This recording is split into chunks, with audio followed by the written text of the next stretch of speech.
king. You are a legend. You're a GOAT. Don't ever forget that. I appreciate you so much. If you love MMA, this is the channel for you. I am building the best MMA community in the entire world, and that starts with you. I appreciate you so much for being here. The time has come. The greatest UFC awards on planet Earth, the MMTay Awards, are here. 2025 is in the books. We are now in 2026, and I am so excited to tell you who my picks are for my UFC awards. But first, a quick message from our sponsor. Gentlemen, is your lady flatulent? Does she fart? Does she toot out her butthole, her little cute little butthole? If so, I got the perfect item for you. Today's sponsor is Fart Filter. Yes, Fart Filter. There are, let's see here, 12 different flavors. When your girl farts, you insert this in her butthole, and it makes the farts not smell. We got vodka champagne. We got flowers and chocolate. We got hot dogs and fireworks. We got fresh cut grass, candy corn, and dead leaves. These are just a few of the amazing flavors from today's sponsor. So shout out to Fart Filters, the official sponsor of MMTay. Now, let's get into it. And my first award I'm going to talk about is the Rookie of the Year. Yes, the fighter that made his debut in 2025 and made the biggest impact. And for each of these awards, I'm going to give you my 3 picks, and then I'm going to tell you which one is our winner. So, for the year 2025, my Rookie of the Year picks are Ethan Ewing, making his debut against Malcolm Wellmaker on short notice. As short as it gets. The guy was called like the day before the fight with Wellmaker because Wellmaker's opponent fell through. Not only did this guy show up, but he showed out. He defeated Malcolm Wellmaker, a hot prospect, and he looked damn good doing it. Next, we have Atiba Gauthier. This guy is an absolute killer in that middleweight division. 3 fights, 3 knockouts. This guy is an absolute monster, and he loves pussy, and I'm talking about cats. I'm sure he loves the other kind too, but he loves kitty cats. And from down under, we have Quillen Salkeld. This guy not only had one of the greatest knockouts of 2025, he had 3 fights, 3 victories, 1 unanimous decision, 2 knockouts. That knockout over Nasrat Haqparast was phenomenal. Absolutely sensational. And for that reason, my winner is Quillen Salkeld. Yes, Quillen, you are a winner. Your award will be sent to you in the mail. I hope you get it. I'm excited for you to receive that award, and congratulations on being our Rookie of the Year. Next, we have our Most Improved Fighter of 2025, and the 3 candidates are Brendan Allen, Benoit Saint-Denis, and Peyton Talbot. All 3 of these guys had great bounce-back years, and all 3 of them really showed that they have what it takes to be great. Because being great isn't just being undefeated. It's taking a loss, but bouncing back. Peyton Talbot took a loss against a guy that should not have beaten, Raoni Barcelos. He exposed him. But Peyton bounced back in a big way, had 2 good wins, one against Felipe Lima, and the other one against legend Henry Cejudo. He looked fantastic against Triple C Henry Cejudo.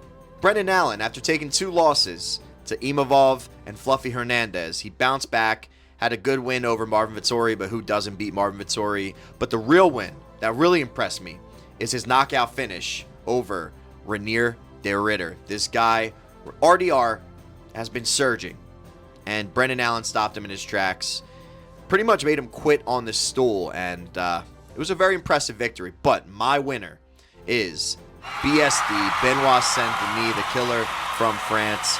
He is my winner because he took 2 losses in 2024, 2 knockout losses. He was knocked out by the Diamond, Dustin Poirier, and by Renato, Show Me the Money Moicano. Got knocked out 2 times, but in 2025, he had 3 victories, 2 submission victories, and 1 knockout victory. The latest one being that Beneil Dariush knockout victory in the first round.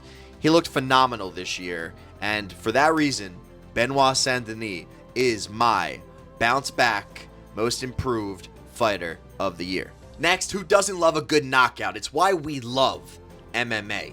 We love combat sports and MMA because in any given moment, a guy can go to sleep. And knockout of the year this year was tough. We had some good contenders, some good candidates for knockout of the year. And my 3 selections are, and I already mentioned this first one, but Quillen Salkild's head kick KO over Nasrat Haqparast, where he put Haqparast to sleep. And Haqparast is a solid lightweight fighter. Solid wins in that lightweight division, and he put him out cold with his head kick. Next, we have Mauricio Rufy's spinning wheel kick over King Green. And King Green is a very slippery fighter. So, for him to land this spinning wheel kick so flush and so perfect on King Green's, I almost said Bobby. Sorry, King. For him to land it right on his temple was incredible. So impressive. And that was a great knockout. And we have Lerone Murphy's spinning elbow against Aaron Pico. It was a very high-stakes fight. Lerone Murphy defends his undefeated streak by spinning elbow KO over Aaron Pico, a highly touted fighter coming from Bellator who looked great in that fight. He was looking good up until that spinning elbow, and it was vicious, and it stopped Aaron Pico in his tracks, put him out cold. What a tough way for Aaron Pico to make his debut. But my winner is Mauricio Rufy's spinning wheel kick over King Green. Because like I mentioned, King Green's slippery. He's very elusive. And a spinning wheel kick knockout is always going to grab my attention. And it was tough between Lerone Murphy's, because Lerone Murphy's was a little bit more impressive as far as better competition. Aaron Pico, very good fighter. Very, very high stakes fight. The winner could potentially get a title shot in the next fight or two. But got to give it to Mauricio Rufy for that beautiful spinning wheel kick. Mwah! Perfect. Next, submission of the year. Now, we may not love submissions as much as knockouts, but a great submission will get you on your feet, get your heart pumping, get you excited. So I love me a good submission. And the 3 contenders this year were also very tough to choose the winner. My first candidate being Islam Makhachev against Renato Moicano. I mean, he's defending his belt, and he gets this beautiful submission over a submission artist. Renato Moicano is a Brazilian Jiu-Jitsu expert, and he submits him, and it was very impressive. I was very impressed with this victory from Islam. We have Gene Silva defeating Bryce Mitchell. Bryce Mitchell, another submission expert, and Gene Silva being more of a knockout expert. Getting a submission here was very impressive. That ninja choke, not a very common submission, and very, very impressive from Gene Silva.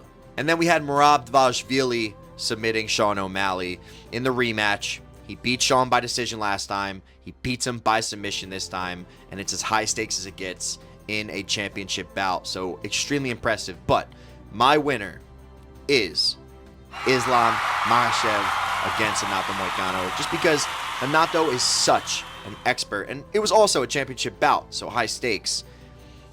It was tough. I really was considering the Bryce Mitchell versus Gene Silva submission, but had to give it to Islam for an impressive submission over a very impressive submission artist. Next, let's talk about Fight of the Year.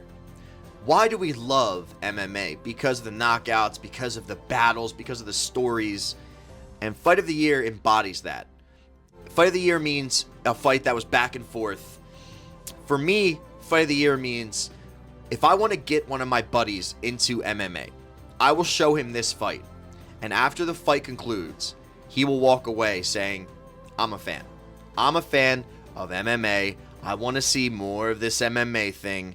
Give me more of MMA. And that's what Fight of the Year means for me. And my 3 candidates are Brandon Royval versus Joshua Van. This fight was absolutely incredible. So back and forth. 3 rounds of absolute brutality. Back and forth, back and forth. Joshua Van really cemented himself as deserving a title shot with this victory, because Brandon Royval has been a staple in that flyweight division for the last few years. And this fight was just phenomenal. Fantastic. Next, Diego Lopez versus Gene Silva. This fight was also back and forth. Absolutely incredible. High stakes because the winner most likely gets a title shot. Very high stakes. So with all that being said, this fight was incredible. Diego Lopez gets that knockout victory, and Gene Silva was very upset about it, and I was so happy because I like watching Gene Silva fight, don't get me wrong, but the guy's been a little bit arrogant. He's been a little bit of a prick, and it was nice to see him eat a little slice of humble pie from my boy Diego Lopez. And then this fight, two prospects, two fighters that aren't highly regarded yet, but two fighters that absolutely came to throw down. Ivo Baranevsky versus Ibo Aslan. Ivo versus Ibo. I mean, it was written in the stars. These names are so similar. It was written by God himself for this fight to be so incredible. And it didn't last very long. It was only about a minute and some change.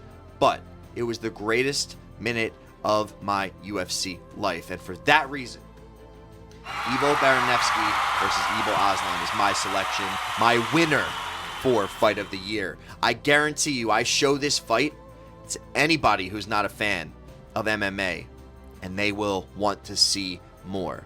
And a testament to how incredible of a fight was. You show it to a woman, a random woman, and I guarantee she'll go, "Oh, I don't like this mixed martial arts thing. It's too violent." Yes, yes it is. And that's why we love it. Next, my event of the year. Which event had the most juice? Which one was the best? Pound for pound had the best fights. And my three selections are UFC 317. At UFC 317, we saw RoboCop knock out Jack Hermanson. We saw Tracy Cortez and her cheeks. We saw a good technical scrap between Peyton Talbot and Felipe Lima. We saw Beneil Dariush bounce back against Renato Moicano. We saw a scrap of the year contender, Brandon Royval versus Joshua Van. We saw Alexandre Pantoja defend his belt against Kai Kara France and get a submission victory, further cementing himself as a flyweight legend. We saw Joshua Van get in the octagon and face off against Pantoja, which is always hype. I love watching a good face off in the middle of an event. And then we saw Ilia Topuria, the long-awaited, anticipated debut at lightweight against Charles do Bronx, or the Predator, whatever he was calling himself, Oliveira. We saw him knock out Charles, and it was an incredible moment. I was so hype. I was like, ah! Awesome. Next, UFC 322, a more recent event. We saw Bo Nickel bounce back after his loss to RDR with a gorgeous head kick over Rodolfo Vieira. In fact, it was contemplated in my mind to be included in Knockout of the Year. I chose Quillen Salkild's knockout. I thought it was a little bit better, but this knockout was beautiful. We got a little more of those Tracy Cortez cheeks that Alex Pereira is having a good time with. We saw Ethan Ewing make his debut and upset Malcolm Wellmaker. We saw Benoit Saint-Denis knock out Beneil Dariush. We saw Carlos Prates knock out Leon Edwards. We saw Michael Morales knock out Sean Brady, and I was super sad about that one because Sean Brady, a fellow Philly Bull, I was super sad about that, but it was impressive. Michael Morales is a killer. We saw Valentina Shevchenko cement herself as the greatest female fighter of all time against Zhang Wei Li. It wasn't a very good fight at all, but Valentina was impressive, no doubt. And we saw Islam Makhachev make his debut at welterweight and defeat Jack Della Maddalena. Jack Della Maddalena coming off a great victory over Bilal Muhammad. Islam said, "I don't give a shit," and absolutely dominated. Again, not a very exciting fight, but he absolutely demoralized and dominated JDM. Now, this event on paper would have been the best of the year. On paper, this event was insane. But unfortunately, with the main two fights being a little lackluster, it hurt its stock. And it could have been one of the best cards of all time if those two fights lived up to their expectations. And then we have UFC 314.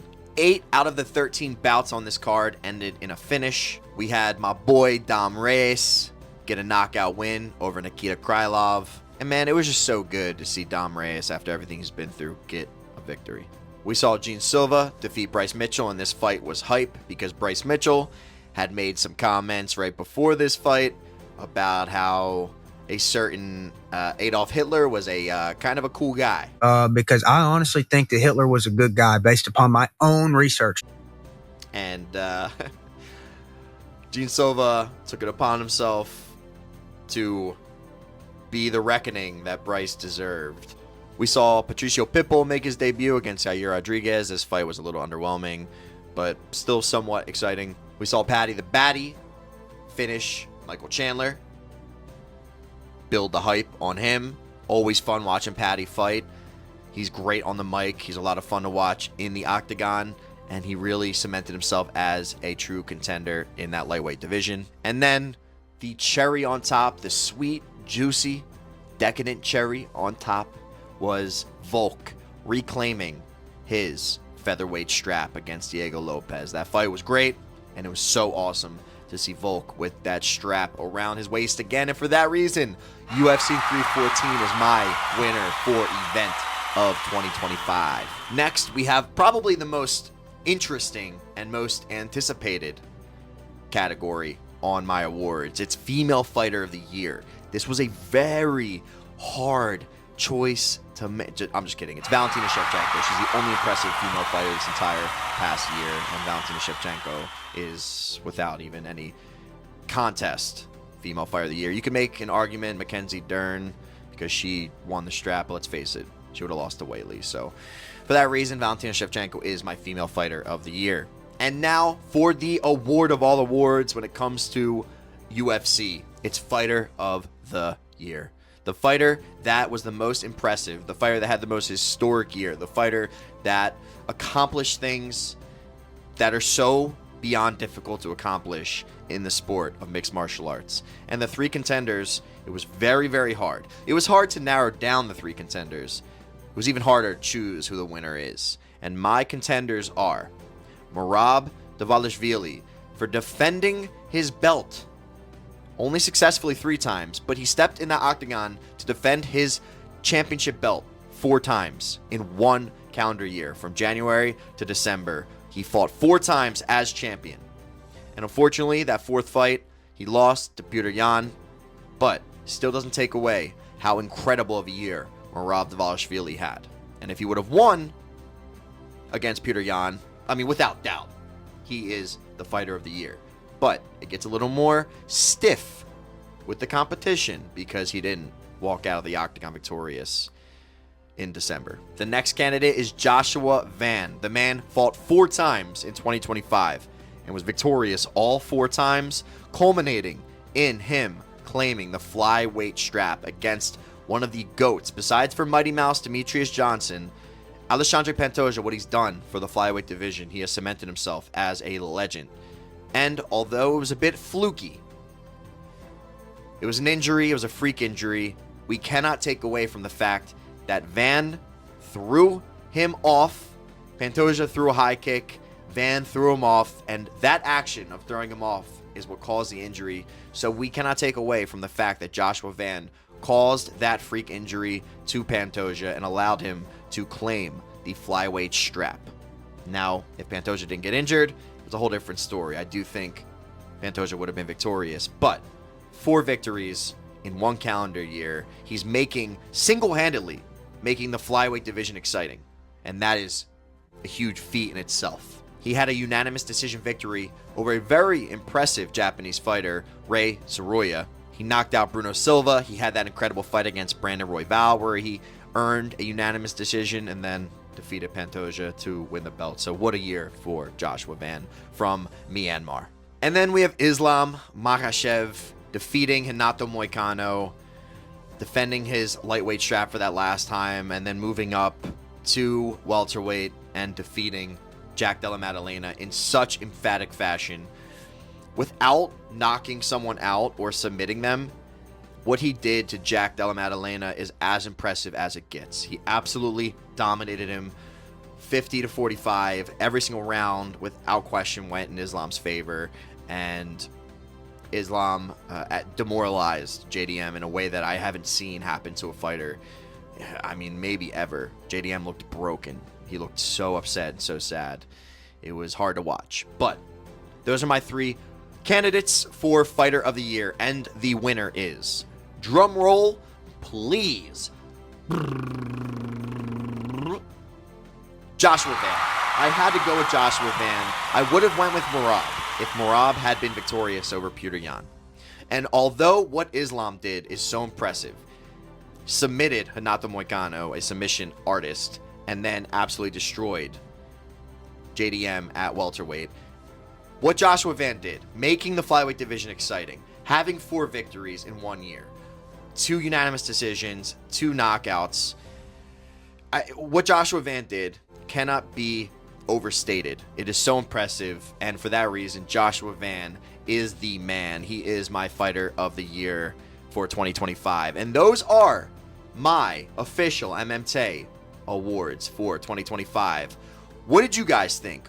What are your selections for all these different categories? Do you hate me? Am I a goofball? Am I an idiot? Am I the man? Am I awesome? I don't know. You're the man. I like you. Subscribe, follow, leave me a comment, give me a like. I appreciate you so much. Let's keep growing this community. I want to build the best MMA community on the entire planet. The funniest, the most knowledgeable, just the most badass community on the entire planet. And it starts with you. I appreciate you so much.